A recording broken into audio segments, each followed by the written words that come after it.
Assalamualaikum warahmatullahi wabarakatuh. Pada kesempatan kali ini, kami dari kelompok 7 akan mempresentasikan materi mengenai pengukuran kinerja dan menganalisis kinerja keuangan. Sebelum masuk pada materi, perkenalkan saya Syaza Faridian dan rekan-rekan saya Nianda Dwi Hastari, Irma Iza Dwi Amalia, Ulfatahyatur Rosyida, dan Nur Fadilah. Selanjutnya, untuk materi pertama akan disampaikan oleh saya sendiri. Yang pertama, kita akan membahas mengenai analisis varians, di mana analisis ini mengidentifikasikan penyebab dari varians dan unit organisasi yang bertanggung jawab untuk itu. Sistem yang efektif mengidentifikasikan varians yang terjadi ke tingkat manajemen terendah. Hasil dari perhitungan varians lebih dapat ditindaklanjuti bila perubahan dalam hasil aktual dianalisis terhadap masing-masing perkiraan ini. Kerangka analisis yang digunakan dalam analisis varians meliputi ide-ide seperti: yang pertama, mengidentifikasikan faktor-faktor penyebab kunci yang mempengaruhi laba. Yang kedua, merinci varians laba keseluruhan berdasarkan faktor-faktor penyebab kunci tersebut. Yang ketiga, fokus pada dampak laba dari varian dalam setiap faktor penyebab. Yang keempat, mencoba untuk menghitung dampak yang spesifik dan dapat dipisahkan dari setiap faktor penyebab dengan cara memvariasikan satu faktor saja, sementara faktor-faktor lainnya akan dianggap konstan. Yang kelima, menambahkan kompleksitas secara bertahap. Yang keenam, menghentikan proses tersebut ketika kompleksitas yang ditambahkan di tingkat yang baru dibuat tidak dijustifikasi dengan tambahan wawasan mengenai faktor penyebab yang mendasari varians laba keseluruhan. Pada varian pendapatan terdapat varian bauran dan volume. Persamaan gabungan dari varian bauran dan volume adalah volume aktual dikurangi dengan volume yang dianggarkan, yang hasilnya dikalikan dengan kontribusi per unit yang dianggarkan. Selanjutnya adalah varian bauran, di mana varian bauran ini untuk masing-masing produk diperoleh dari persamaan seperti total volume penjualan aktual dikalikan dengan proporsi yang dianggarkan, kemudian dikurangi dengan volume penjualan aktual. Setelah itu dikalikan dengan kontribusi per unit yang dianggarkan. Varian yang ketiga adalah varian volume, di mana dihitung dengan cara mengurangkan varian bauran dari gabungan antara varian dan varian volume. Seperti total volume penjualan aktual dikalikan dengan persentase yang dianggarkan, dikurangi dengan penjualan yang dianggarkan dikalikan dengan kontribusi per unit yang dianggarkan. Kemudian ada penetrasi pasar dan volume industri. Salah satu perluasan dari analisis laba adalah untuk memisahkan varian bauran dan volume menjadi jumlah yang disebabkan oleh perbedaan dalam volume industri. Persamaan berikut digunakan untuk memisahkan dampak penetrasi pasar dari volume industri untuk varian bauran dan volume. Yang pertama, varian pangsa pasar didapat dari penjualan aktual dikurangi dengan volume industri, kemudian dikalikan dengan penetrasi pasar yang dianggarkan, dan dikalikan dengan kontribusi per unit yang dianggarkan. Selanjutnya, varian volume industri yang didapat dari volume industri aktual dikurangi dengan volume industri yang dianggarkan, dikalikan dengan penetrasi pasar yang dianggarkan, kemudian dikalikan dengan kontribusi per unit yang dianggarkan. Jenis varian yang kedua adalah varian beban. Pada varian beban terdapat varian pada biaya tetap, di mana varian ini antara biaya tetap aktual dengan yang dianggarkan didapat dari pengurangan, karena biaya-biaya ini tidak dipengaruhi baik oleh volume penjualan maupun volume produksi. Kemudian ada biaya variabel, di mana biaya ini merupakan biaya yang bervariasi secara langsung dan proporsional dengan volume. Biaya produksi variabel yang dianggarkan harus disesuaikan dengan volume produksi aktual. Pembahasan selanjutnya yaitu variasi dalam praktik, Yang pertama, periode waktu dari perbandingan. Perbandingan antara anggaran tahunan dengan perkiraan saat ini akan kinerja aktual untuk 1 tahun penuh akan menunjukkan seberapa dekat manajer unit bisnis memperkirakan akan memenuhi target laba tahunan.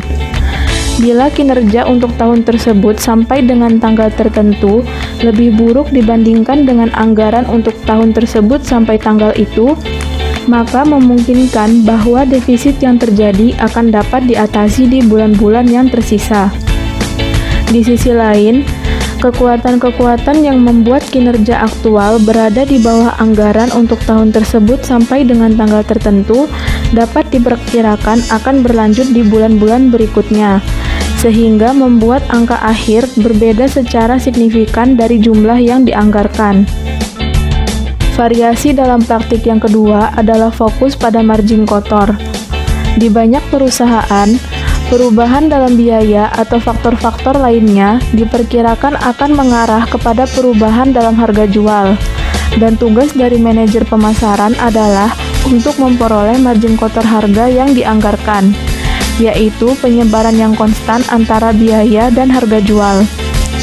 Suatu analisis varians dalam sistem semacam ini tidak akan memiliki varian harga jual, melainkan varian margin kotor, di mana margin kotor per unit merupakan selisih antara harga jual dengan biaya produksi. Analisis varians dilakukan dengan mensubstitusi margin kotor untuk harga jual dalam persamaan pendapatan. Variasi dalam praktik yang ketiga adalah standar evaluasi. Dalam sistem pengendalian manajemen, standar formal digunakan dalam evaluasi laporan atas aktivitas yang terdiri atas 3 jenis. Yang pertama adalah standar atau anggaran yang telah ditetapkan sebelumnya. Standar ini merupakan dasar terhadap kinerja aktual diperbandingkan di banyak perusahaan. Ini merupakan catatan dari kinerja aktual yang telah lewat. Hasil dari bulan berjalan dapat dibandingkan dengan hasil bulan sebelumnya atau dengan hasil dari bulan yang sama di tahun sebelumnya. Yang kedua adalah standar eksternal. Ini merupakan standar yang diturunkan dari kinerja pusat tanggung jawab lain atau perusahaan-perusahaan lain dalam industri yang sama. Kinerja dari satu kantor cabang penjualan dapat dibandingkan dengan kinerja dari kantor cabang penjualan lainnya.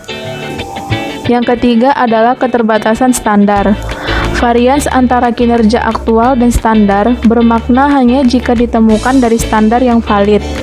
Walaupun sangat mudah untuk mengacu pada varians yang menguntungkan atau tidak, hal ini mengimplikasikan bahwa standar adalah ukuran yang andal mengenai bagaimana kinerja yang seharusnya.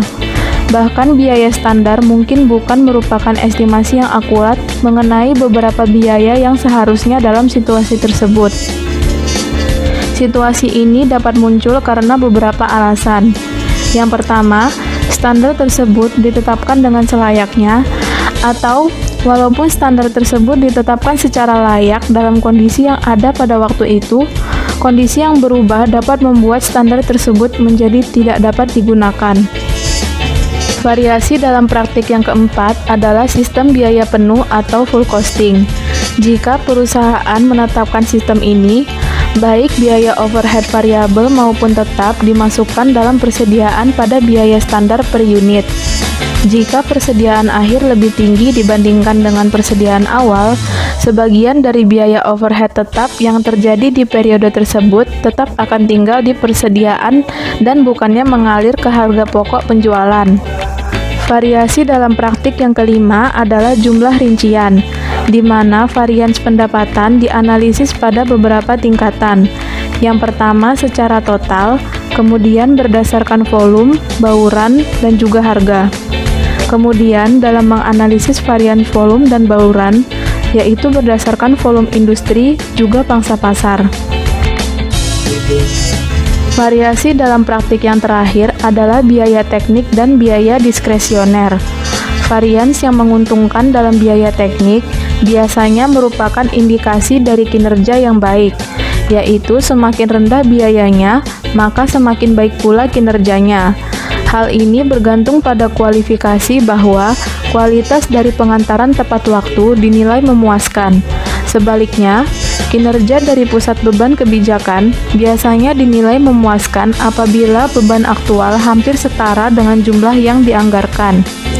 Hal ini disebabkan karena varians yang menguntungkan dapat mengindikasikan bahwa pusat tanggung jawab tersebut tidak dilaksanakan dengan mencukupi fungsi-fungsi yang disetujui dan akan dilaksanakan. Saya Irma Iza Dwi Amalina. Di sini saya akan menjelaskan keterbatasan analisis varians. Walaupun analisis varians adalah alat yang ampuh, alat tersebut memiliki beberapa keterbatasan. Keterbatasan yang paling penting adalah bahwa walaupun analisis ini mengidentifikasikan di mana varians terjadi, tetapi tidak mengatakan mengapa varians ini terjadi atau apa yang dilakukan mengenainya. Masalah kedua dalam analisis varians adalah untuk menentukan apakah suatu varians adalah signifikan.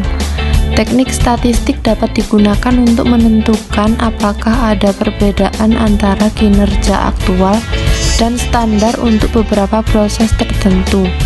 Teknik-teknik ini umumnya disebut sebagai pengendalian mutu secara statistik.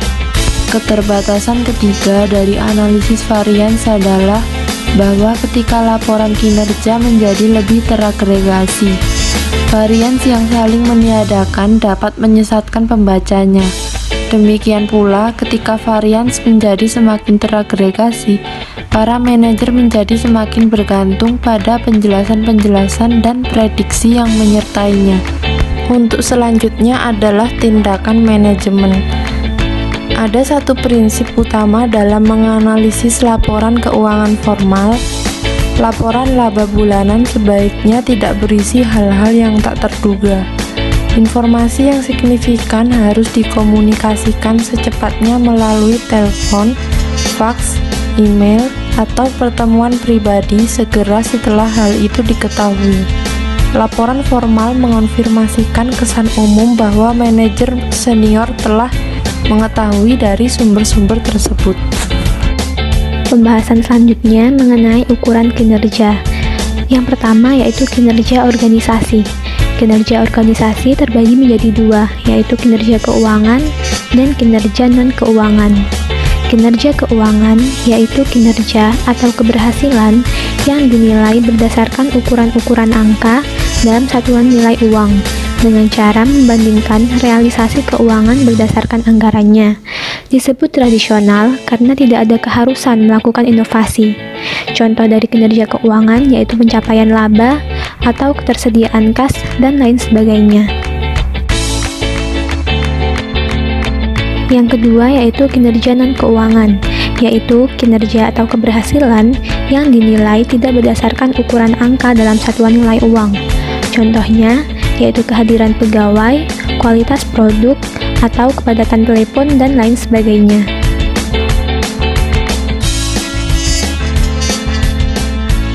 Selanjutnya yaitu sistem ukuran kinerja. Kinerja harus dinilai secara formal dengan menggunakan ukuran dari suatu sistem pengukuran kinerja. Ukuran-ukuran ini dapat dilihat sebagai faktor keberhasilan penting masa kini dan masa depan, yang terdiri dari ukuran kesuksesan keuangan perusahaan, misalnya tingkat pengembalian yang optimal bagi pemegang saham melalui pencapaian laba. Namun, hal ini ada kelemahannya, sehingga tidak bisa untuk memastikan bahwa strategi akan dilaksanakan dengan sukses. Keterbatasan sistem pengendalian keuangan. Pada suatu perusahaan yang hanya mengandalkan ukuran keuangan saja, adalah tidak mencukupi untuk memastikan bahwa strategi akan dilaksanakan dengan sukses. Ada beberapa alasan yang mendasari. Yang pertama, dapat mendorong tindakan jangka pendek yang tidak sesuai dengan kepentingan jangka panjang perusahaan.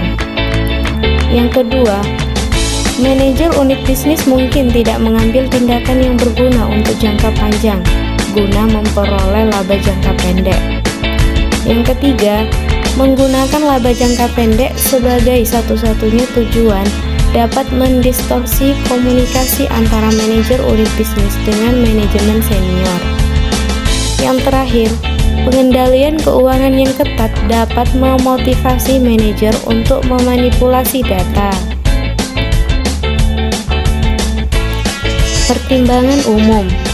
Membandingkan sistem ukuran kinerja dengan panel instrumen dashboard yang akan memberikan wawasan penting mengenai bauran dari ukuran keuangan dan yang diperlukan dalam suatu sistem pengendalian manajemen. Balance Scorecard merupakan salah satu model pengukuran kinerja gabungan antara ukuran kinerja keuangan dan non-keuangan, dan merupakan contoh sistem ukuran kinerja yang memelihara keseimbangan antara ukuran-ukuran strategi yang berbeda dalam usaha mencapai tujuan. Pertimbangan tambahan. Yang pertama, ukuran hasil dan pemicu.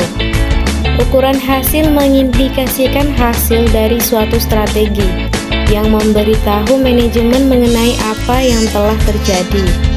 Sedangkan ukuran pemicu merupakan indikator yang mendahului, yang menunjukkan kemampuan dari bidang-bidang kunci dalam mengimplementasikan suatu strategi. Yang kedua, ukuran keuangan dan non-keuangan. Ukuran non-keuangan yang dirasa sangat penting justru sering gagal dimasukkan dalam tinjauan kinerja tingkat eksekutif dalam banyak organisasi. Yang ketiga, ukuran internal dan eksternal. Perusahaan harus mencapai keseimbangan antara ukuran-ukuran eksternal seperti produksi. Yang terakhir, pengukuran memicu perubahan. Aspek yang penting dari sistem pengukuran kinerja adalah kemampuannya untuk mengukur hasil dan pemicu agar organisasi bertindak sesuai strateginya. Kesulitan dalam mengimplementasikan sistem pengukuran kinerja. Yang pertama, terdapat koreksi yang buruk antara ukuran non-keuangan dengan hasilnya. Hal ini terjadi karena tidak ada jaminan bahwa profitabilitas masa depan mengikuti tercapai target non-keuangan. Yang kedua, terpaku pada hasil keuangan. Bukan hanya manajer senior yang tertatih dan terbiasa dengan ukuran keuangan, tetapi mereka juga mendapatkan tekanan tentang kinerja keuangan perusahaan. Yang ketiga, ukuran-ukuran tidak dipengaruhi. Banyak perusahaan tidak punya mekanisme formal untuk memperbaharui ukuran-ukuran tersebut agar selaras dengan perubahan strateginya. Yang keempat, terlalu banyak pengukuran. Jika terlalu banyak ukuran, maka resikonya adalah manajer kehilangan fokus karena pada waktu yang sama banyak hal-hal dilakukan. Yang terakhir, kesulitan menerapkan trade-off.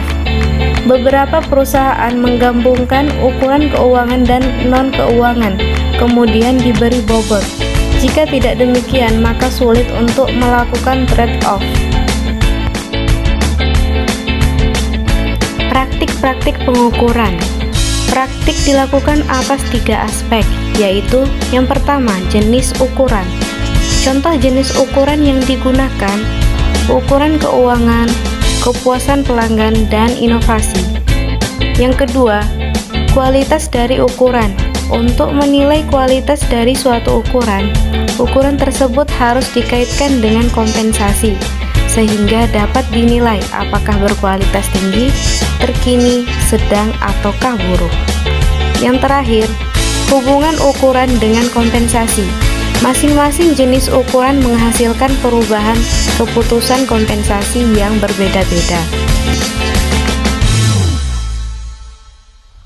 Saya Niada Dwi Hastari NIM 279 akan menjelaskan tentang pengendalian interaktif. Pengendalian interaktif adalah sistem pengendalian manajemen hari ini yang menentukan strategi hari esok, dengan tujuan utama memfasilitasi terciptanya organisasi pembelajaran, mengingatkan manajemen terhadap ketidakpastian strategis, baik berupa masalah ataupun peluang. Ketidakpastian strategis adalah pergeseran lingkungan secara mendasar yang mungkin mengganggu aturan-aturan yang dijalankan oleh suatu organisasi. Persyaratan subsistem yang harus dipenuhi sebelum digunakan sebagai sistem pengendalian interaktif adalah: yang pertama, harus tidak ambigu serta mudah dipahami dan diinterpretasikan. Yang kedua, harus membawa data mengenai ketidakpastian strategis. Yang ketiga, harus membuat pengembangan strategi baru perusahaan. Adapun karakteristik pengendalian interaktif, yang pertama, ketidakpastian strategis yang dihadapi oleh bisnis menjadi titik pusat. Yang kedua, eksekutif senior menerima informasi semacam itu dengan serius. Yang ketiga, perhatian fokus pada output informasi. Yang keempat, interpretasi dan pembahasan implikasi dari informasi untuk inisiatif strategis masa depan. Yang kelima, rapat dilakukan sesuai asumsi yang mendasari serta tindakan yang sesuai.